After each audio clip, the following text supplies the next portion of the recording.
Hello and welcome to the Super Nintendo Unscripted Podcast, episode 18. This is my personal podcast where I just talk about whatever the heck that I feel like. I try to release it once a week, but life has gotten in the way, so I post whenever I can, and hopefully as time goes on, I'll have more consistent uploads. But if you are new here, welcome. If you are on YouTube, please like the video and subscribe if you're new. And if you are an audio listener, I have the episode on Spotify and Apple Podcasts. I release these simultaneously. There's no delay in it. So if you do prefer looking or listening to the episode on those types of platforms, I upload those simultaneously so you can listen to it that way. Got a handful of topics to cover here. I have the previous video's performance and future videos that I'm working on, the Boxy Pixel aluminum shell for the Gameboy Advance SP that I got, the EON Retro modding drama, and the behind the scenes of a short skit that I made. So stay tuned. This episode usually takes about like 45 minutes to an hour, depending on like what kind of topics I'm talking about. So let's just get started, and we'll start out with the housekeeping and the previous videos that I've been working on for the main channel. If you've been following along for a while, you know that like my upload schedule hasn't really been the best lately, and that's just mainly because I just haven't had that desire to make content on a regular basis. You know, certain videos that I had in my head, it was very difficult to actually get those out. And it's just one of those things where you have a creative outlet and you reach a point where you can't improve on your creativity. At least for me, it definitely has that effect where you just don't want to do it anymore. And like case in point, the Ouya video that I worked on, I had this thing written for about a year, and I just couldn't contextualize what kind of vision that I wanted to get into a video. I always like wanted to make it like a very exciting video, like very high production, and I just, you know, if I couldn't do it exactly the way that I wanted, I didn't do it. And so that was a problem because, you know, perfect videos don't get done. And I was like, you know what?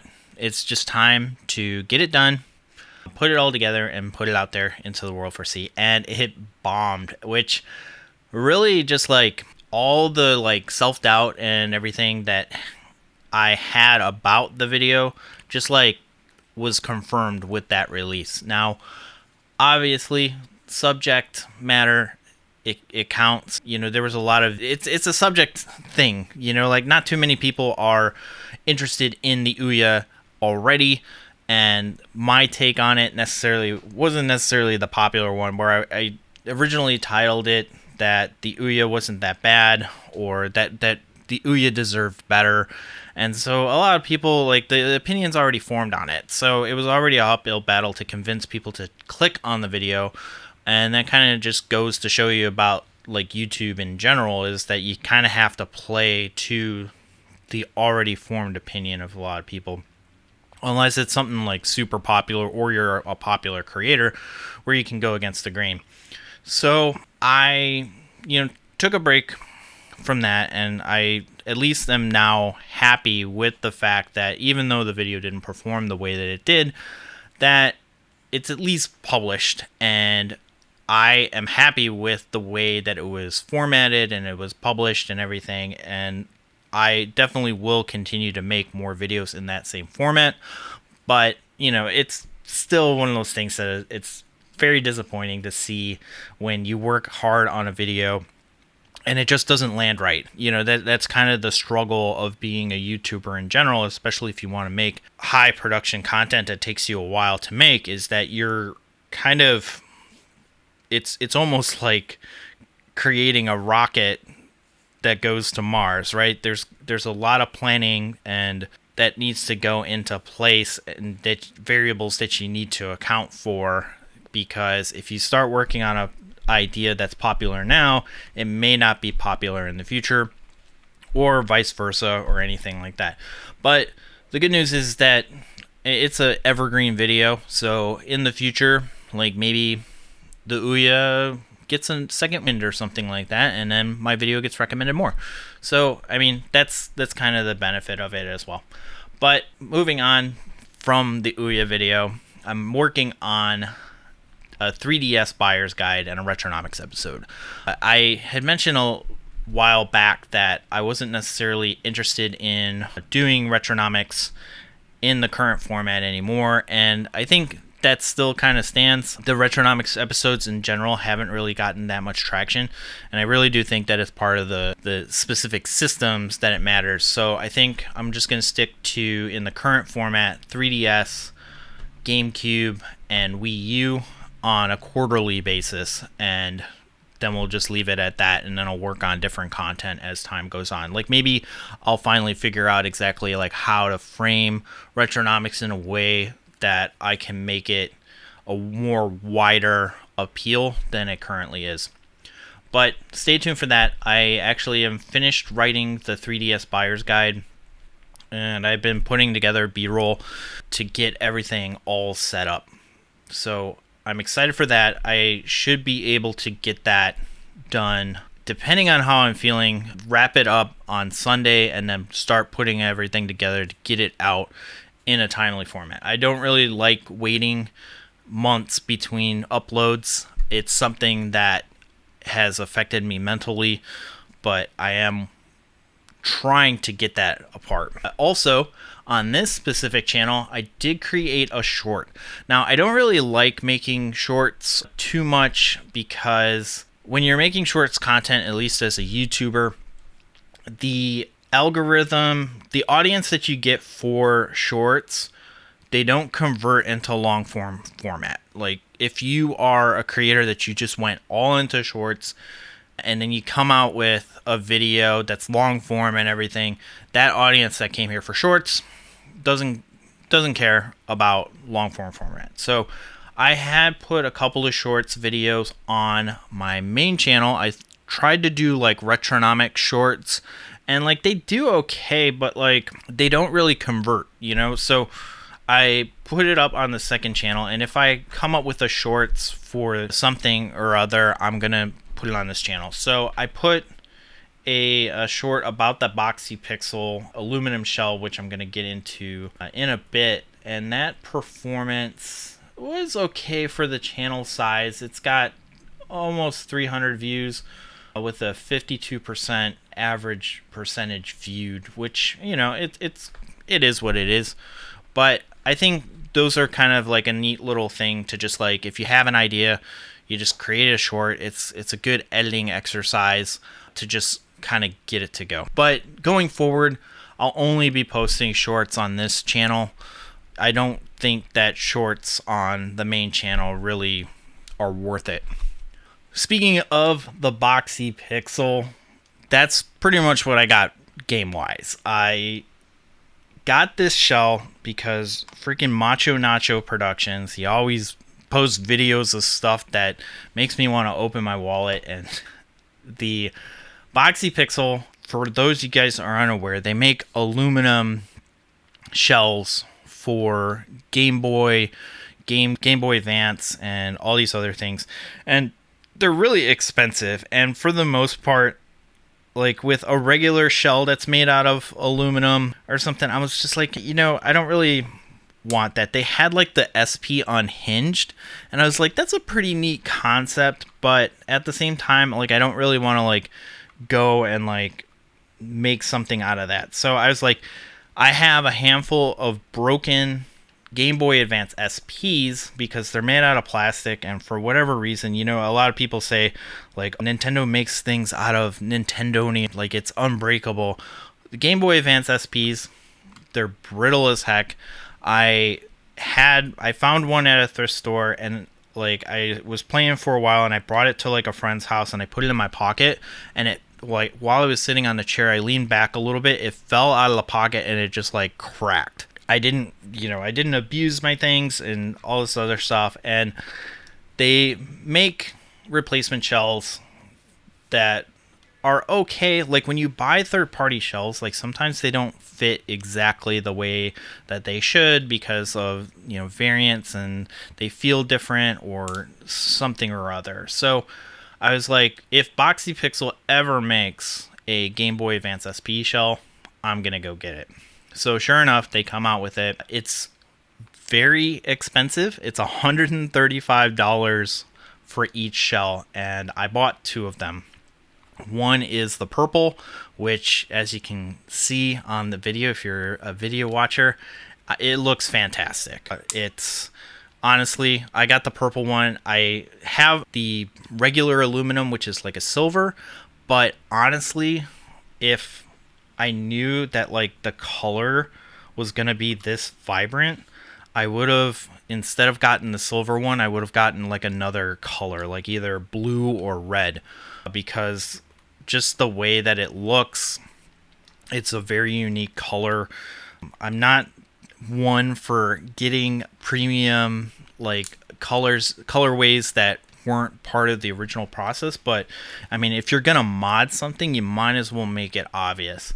So I really like this thing. It was really easy to install. I just need to wait for the other parts from my other one, because that one was like obliterated. In the short, you see it's like cracked to all hell, and I had put it into a bin, and I definitely know that I lost one of the springs for the LNR triggers. That's one of the issues, is that like the spring came off, and like while I was cleaning my room a long time ago, like I found like this random spring and I didn't know what it went to, so I think I just threw it away. But luckily for me, they do make replacement springs, so I got a pair of those, and I hopefully have all of the membranes for the buttons, because those are important too, and then I can just kind of just like swap the shells. But otherwise, I highly recommend, if you have the funds for it. Obviously, it's definitely one of those things where you really have to justify purchasing one of these. Like it's definitely not one of those things where you're like, oh, I think I need a Game Boy shell, like let me just drop a couple of bucks. No, like they're pretty expensive, especially when you compare to replacement shells that are like maybe at most $20. Like, so definitely consider checking it out. All right, moving into the next topic, we're gonna talk about the EON Xbox HDMI adapter drama. I don't really, I realized that in the beginning of this podcast formulation that I talked about Pat Contry Amico drama, but I don't necessarily want to turn this podcast into a drama channel, even though that's what gets the views. But I do want to talk about certain topics that are controversial in a way so that I can add my opinion to them, because at least this particular issue was something that I saw blow up on Twitter, and it speaks to a higher, a more wider problem than just this specific thing. Like, it's something that I've been following for a bit, and it's something that I'll get into later on here. But for those of you guys who don't know, EON, they're a company that makes converters that are just plug and play. Basically, the first one was the GameCube, and it's pretty awesome because you could just snap it into the back of the GameCube, and it converts the progressive component signal into an HDMI signal, so that way you can play GameCube on HDMI without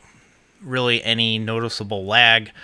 And what's cool about the GameCube one is that you can use Wii component cables onto a TV. And so because the component cables are so expensive, this just made sense. And I got it on a Black Friday deal along with a handful of games for like $100 or something like that. Since then, they've kind of released some like lackluster products that are kind of expensive for what they actually do. Like the EON one was, the GameCube one was nice because it came with like an on-screen menu and like all these other features and everything. And it actually, like, the cost trade-off was nice because GameCube component cables are expensive. So like it made sense for the price. But they came out with a Nintendo 64 one that wasn't... It was still expensive, but there are cheaper alternatives to that specific thing. I mean, even if you want HDMI, it's cheaper. So their latest one they released for the Xbox HDMI. So Xbox, it's one of the last consoles that lacked HDMI. The PlayStation 2 didn't have HDMI or anything like that. But this was a pretty interesting proposition because in addition to it converting the component signal into HDMI, it also had 4 Ethernet ports, so that way you can all LAN them up together instead of getting a network switch. If that's what you want, I don't know how popular that idea is, but it must have been popular enough to actually make a device out of that. So people beforehand were already kind of mid to the idea of it. They were lukewarm to it because there are cheaper solutions to this. You can get a kit that will convert your Xbox into HDMI. And I saw this, I was like, well, I'm not really interested in it because most of the time I play on CRTs. I don't really have a desire to even upscale my stuff because I have all of these CRTs. I got computer monitors and all this other stuff. I'm kind of more of an analog person anyway. So I was like, yeah, whatever, especially since it's $190. It's really expensive for what it is. So people were lukewarm on it. So reviews came out for this thing. EON sent it to a handful of creators, and Macho Nacho Productions, like I mentioned, I really dig his channel. It's one of those channels that I strive to match his production value. So he goes over it and he's like, yeah, it's great for what it is, but the picture is kind of dark and on certain games and everything like that. So you're like, oh, okay, that makes sense. And then Modern Vintage Gamer, he was a little bit more on the nose, prepare for disappointment. That's his shtick. And he goes into it and he's like, yeah, these are crushed blacks. There's really not a way to recover it. And also it looks to the point where the device itself is defective. So because of that, obviously the retro modding Twitter had a field day about it. They're super upset. Like I mentioned before, they were kind of upset about it beforehand, and now this just kind of seals it. Voltar, he's a popular modder, and he is definitely known on Twitter if you follow him. He definitely has some real passionate takes when it comes to this kind of stuff. Yeah, and I'll get into it a little bit later. But same thing with Rob from Retro RGB. Definitely lampooned this thing. Wrote an article saying that don't buy it because, you can buy these pound cables, which are regarded as trash among the community, for $20 or something, and they give the full the same effect as the EON thing. And of course, EON responded, but it was like such a non-response because they responded to Modern Vintage Gaming. They're like, well, how did you like the box though? Like the box was really cool, you know, like it was kind of like a non-response. So obviously made people even more upset, and, you know, just kind of re-emphasized how hostile the retro modding community is to these companies that come out with these glossy items that have like slick packaging and slick marketing and everything, and they don't actually do even close to like what something is if you just paid a professional modder to do it for yourself. You know, not even close. So that's what it was in a nutshell. So it turns out later on, some creators, they've noticed that if you go into the settings of your Xbox and you set it to full RGB range instead of limited, it fixes the issue.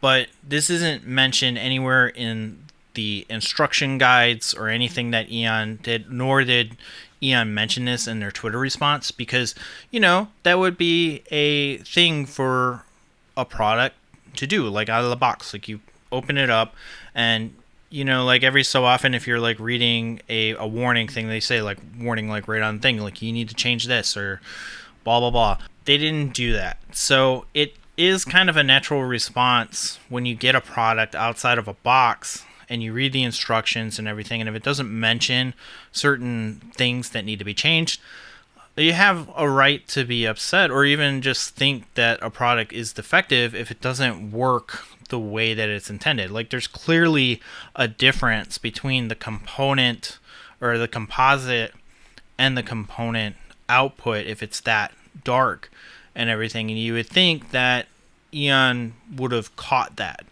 or at least tuned their device to expect the default for most people and then go on from there. Regardless, it's definitely one of those things where it damages the reputation that EON barely had with the retro modding community, and then in the future, it definitely creates more and more skepticism when a company comes along with slick marketing and everything and tries to insert themselves into this retro modding community. There are a whole bunch of other things that aren't necessarily related to the EON specifically, but there have been issues where retro modding, like companies have stolen source code that was intended for open source, and usually with an open source license, you're not supposed to sell it commercially or at least like more than what the cost of materials is. And like that's kind of the thing. It's like I specifically am part of like this like little circle on Twitter, so I see this stuff, and a lot of people, even myself included, might not be up on like what is actually like supposed to go. Like Retrobit, they released these GameCube component cables, and I was like, holy cow, that's amazing, because their component cables they're only like $80 or something, like $60 and stuff for Retrobit Retro Prism component cables. And like that's crazy because no one had ever been able to make reproductions of that cable. So they come out with it, and I'm like, wow, that's pretty awesome and everything. They also make like a Prism HDMI adapter similar to what like EON does. And it turns out that, yeah, they're actually like stealing it. But if you like read the Amazon reviews, it's all 5 stars. And honestly, that's what I thought too, until like I noticed that like in the background there's a lot of like little shady stuff that's going on in there. So you can kind of understand why Voltar and Retro RGB, they can get upset with these companies that clearly take advantage of the lucrative retro gaming scene and just kind of just drop this stuff and take what these individual creators have made and then essentially just yoink it, slap their name onto it, and then repurpose it as their own. And that's a big issue of the retro modding community in general. It's not necessarily that a person like Voltar or Retro RGB are prickly, that they should be nicer or anything like that, but it is a problem with the community in general, because if you are a newcomer to this scene, typically it's so difficult to start from zero. If you aren't following it from the product's inception, like good luck like trying to dig and figure out like what it's needed to. I've been following a handful of Mr. FPGA devs, and something will pop up that's for a system or it looks cool or something like that, and I'm like, hey, what's this for? And everybody like that's in the community, they're like, what are you talking about? Like, this is clearly whatever this developer is. Like, how dare you even like suggest, like, why aren't you even like on the up and up? And it's like, there are new people that come into this thing. It's not, they don't live and breathe it, and that's an issue. So like, if you actually go into a incognito menu and you search for Xbox original Xbox HDMI, the pound cables come up first, and that's pretty much it. Like, the EON one doesn't seem to be... It's when you scroll down here, you got the EON announces the XB HD, a plug and play announcement thing, but it's just generic cables that are sold on Amazon. Like, you really have to dig to figure out like what actual solution is going to be the best for you, because if you just search for original Xbox HDMI solution, you're going to get a whole bunch of these stupid things. There is this Xbox 2 HDMI adapter, which Voltar has given his seal of approval for it, but a regular consumer isn't going to necessarily know like which product to pick. Like, they're going to see like shiny packaging, or they're going to go to GameStop, or they're going to go to any other like electronics store where this stuff is actually sold, and they're going to see it on the shelf and they're going to buy it. So, that I do appreciate that Retro RGB and Voltar and like all these other people are like speaking up about it, but it also just highlights like how small this little Twitter bubble is, because the impact of it is very minimal when it comes to this EON thing. Like, even if you were to search EON XBOX XBHD here, so there is a Stone Age Gamer is selling it. It's got a 1-star rating on it, and basically there is like, based off of their SEO and everything, it doesn't necessarily say anything about the fact that these things are going to crush your blacks or anything like that when it comes to it. Like, even Retro RGB's article that just shows that it's announcing that it's launching the component thing is up there. It doesn't say that this thing stinks, all these other issues and everything like that. So it's very difficult for criticism to get to the people who this actually matters to. Personally, I probably wouldn't have bought this even if like it was good, but how many of you out there listening to this video actually considered it? Like, if you are going to be an enthusiast person, you've already like dismissed that solution. You're gonna pay a modder or even mod it yourself to output directly to HDMI instead of doing this conversion process, which can cause issues like crushed blacks and all these other things that a normal consumer might not even know is wrong, and just think that, hey, your Xbox is just black.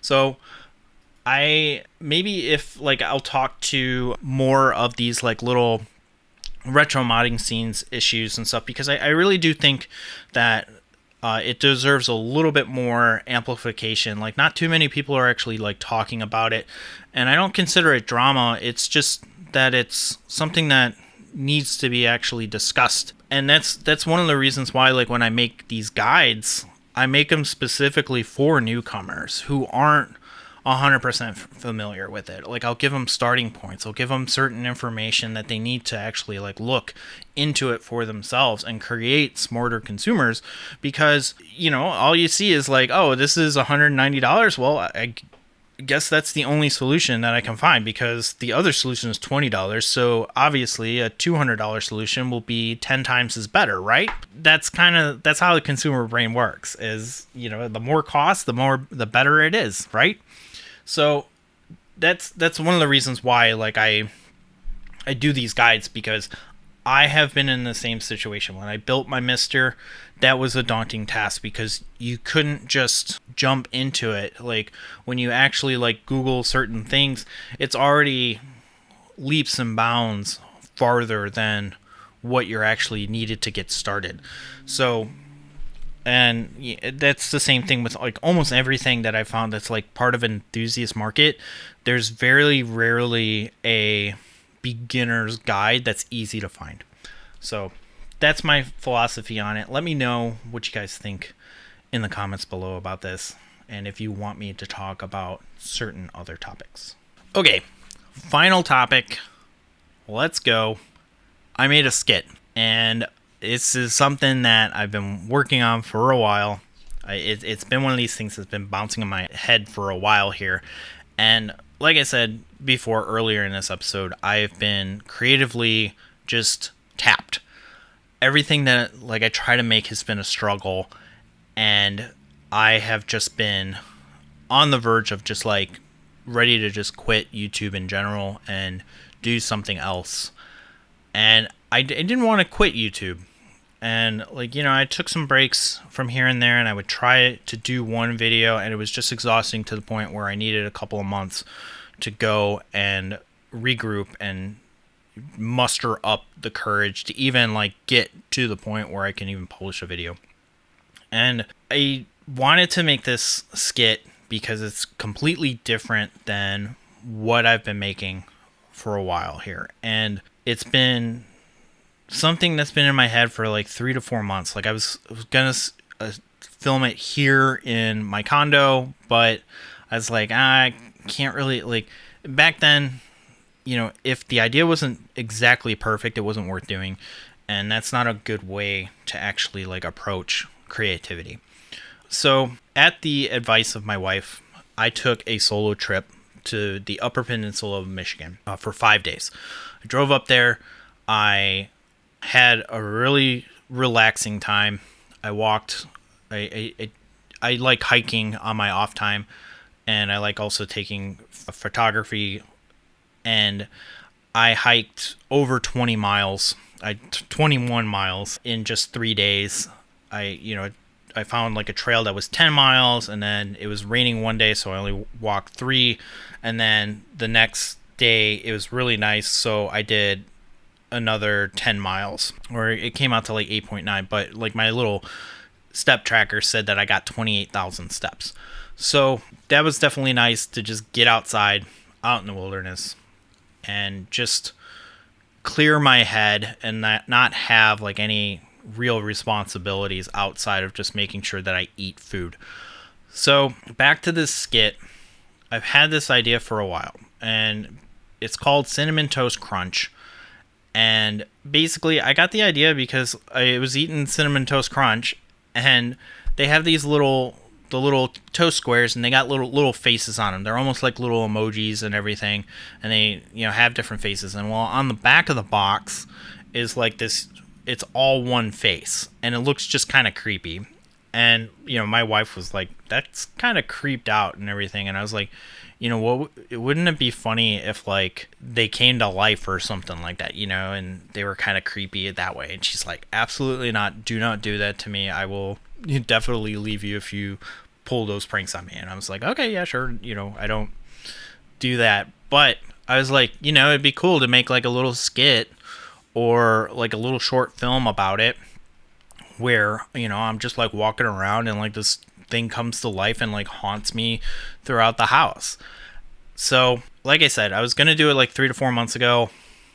Didn't really have the energy or just the desire to make it in that way. And so when I was scoping out Airbnbs, I was like, okay, I will make this film. Like I definitely want to make this skit.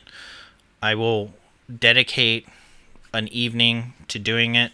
So I went out and I looked at Airbnbs to kind of match the vibe that I was going for. Originally, I found one that looked like a 1950s style thing. Like the kitchen looked really awesome, and it had like the layout that I wanted.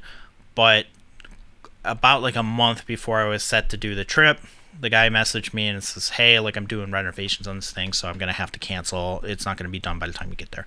So I'm like, okay. So I looked for a different one. I found this old like house that was built in the 20s, and it had like wood paneling all over the living room and the front room. And I was like, great, like this is perfect. And the guy was like, yeah, like it's under renovation, so the upstairs is not accessible, and there's going to be other like issues with it too. And I was like, that's fine. It's just me. I don't really need any place other than to just like eat and sleep. So, I'm good with it. So I get there, and it definitely is a fixer-upper. Like the floorboards creak. The kitchen is old. Like, it's got like these metal cabinets, linoleum countertops, and the fridge is like super ancient. It's got one of those like lever ones that you have to really pull because it's magnetically sealed.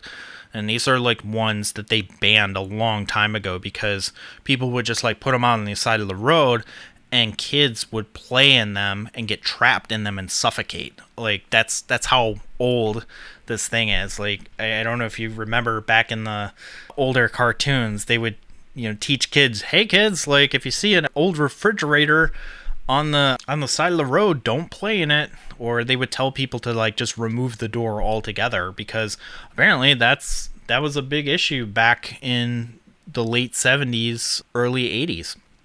So anyway, this place it's ancient. It's got old furniture. It's even got like that musty smell to it.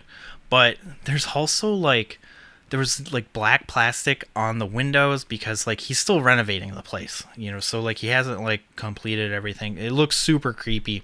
And I was like, great, this is going to be perfect.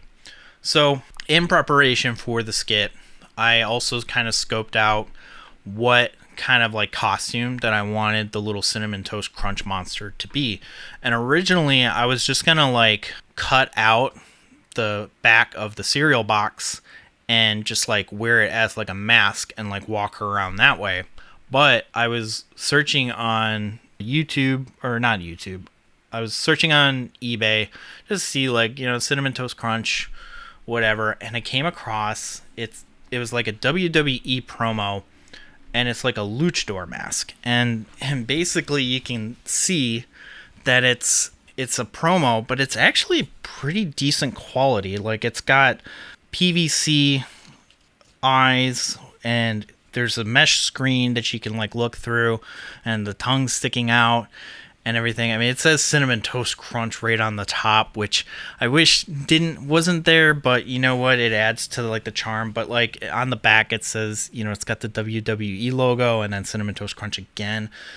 And it's actually a pretty decent, well-built mask. And so I was like, okay, like I spent $50 on it because it's one of those promotional items that, it's there and everything. So I was like, it looks cool. It looks like the little Cinnamon Toast Crunch thingy.